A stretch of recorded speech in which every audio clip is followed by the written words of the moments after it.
Hi friends, ನಮಸ್ಕಾರ ಎಲ್ಲರಿಗೂ. ರಂಜೂಸ್ homely ಫುಡ್ಗೆ ಎಲ್ಲರಿಗೂ ಸ್ವಾಗತ.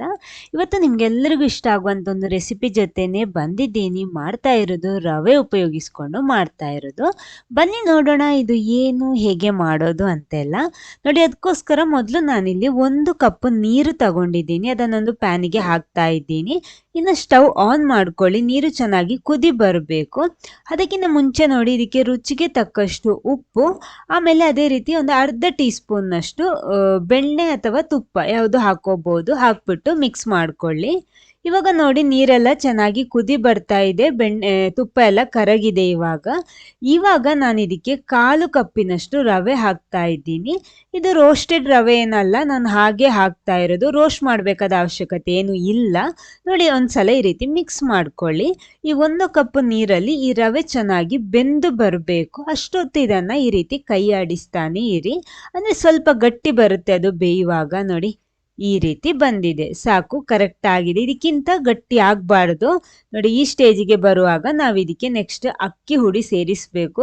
ಆದ ಕಾರಣ ಒಂದ್ಸಲ ಫುಲ್ ಆಗಿ ಈ ರೀತಿ ಮಿಕ್ಸ್ ಮಾಡಿಬಿಟ್ಟು ಅಕ್ಕಿ ಹುಡಿ ಸೇರಿಸ್ಬೇಕು. ನಾನಿಲ್ಲಿ ಅಕ್ಕಿ ಹುಡಿ 3/4 ಕಪ್ ಅಕ್ಕಿ ಹುಡಿ ತಗೊಂಡಿದ್ದೀನಿ. ಅಂದ್ರೆ ಟೋಟಲ್ 1 ಕಪ್ಪಲ್ಲಿ ಇದು ಮಾಡ್ತಾ ಇರೋದು. 3/4 ಕಪ್ ಅಕ್ಕಿ ಹುಡಿಗೆ 1/4 ಕಪ್ ರವೆ ಹಾಕ್ಬಿಟ್ಟು ಮಾಡ್ತಾ ಇರೋದು.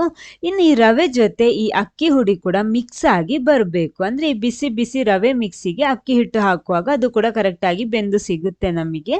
ಈ ರೀತಿ ಮಿಕ್ಸ್ ಮಾಡ್ಕೊಳ್ಳಿ. ಇನ್ನು ಬೇರೆ ಎಕ್ಸ್ಟ್ರಾ ನೀರು ಸೇರಿಸಬೇಕಾದ ಅವಶ್ಯಕತೆ ಏನಿಲ್ಲ. ಕರೆಕ್ಟ್ ಅಳತೆಯಲ್ಲೇ ನಾವಿಲ್ಲಿ ನೀರೆಲ್ಲ ಸೇರಿಸಿರೋದು.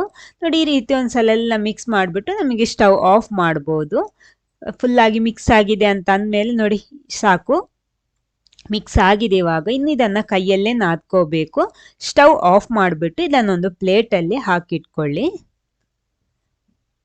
ನೋಡಿ, ಇಲ್ಲಿ ನಾನೊಂದು ಪ್ಲೇಟಿಗೆ ಹಾಕ್ತಾ ಇದ್ದೀನಿ. ಎಲ್ಲ ಕೂಡ ಹಾಕ್ಕೊಳ್ಳಿ. ಇವಾಗ ಬಿಸಿ ಬಿಸಿಯಾಗಿದೆ ಇದು. ಇನ್ನು ಇದನ್ನ ಚೆನ್ನಾಗಿ ನಾದ್ಕೋಬೇಕು. ಅದಕ್ಕಿಂತ ಮುಂಚೆ ಇದಕ್ಕೆ ನಾನೊಂದು ಅರ್ಧ ಟೀ ಸ್ಪೂನ್ನಷ್ಟು ಬಿಳಿ ಎಳ್ಳು, ಅದೇ ರೀತಿ ಒಂದು ಅರ್ಧ ಟೀ ಸ್ಪೂನ್ನಷ್ಟು ಕಪ್ಪು ಎಳ್ಳು ಸೇರಿಸ್ತಾ ಇದ್ದೀನಿ. ಅದರ ಜೊತೆ ಸ್ವಲ್ಪ ಒಂದು 1/4 ಟೀ ಸ್ಪೂನ್ನಷ್ಟು ಓಂ ಕಾಳು ಕೂಡ ಹಾಕ್ತಾ ಇದ್ದೀನಿ. ಸ್ವಲ್ಪ ಇಂಗು.